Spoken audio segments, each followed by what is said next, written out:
చూడని ఇంత హాయిని మరిచిపోదు మనసు. ఒదిగి ఉండి నీ వాకిటిలో బదులు కోరి నే నిలుచున్నా. దారి తెలియని చీకటిలో వెలుగు చూసి కాదంటానా. ఊరించి ఇది ఏ మాసం? ప్రేమించే ప్రతి గుండెను అందెల సందడి చేసే హేమంతం ఇది. మన సొంతం అయినది.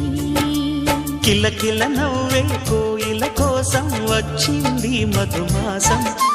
మిలమిల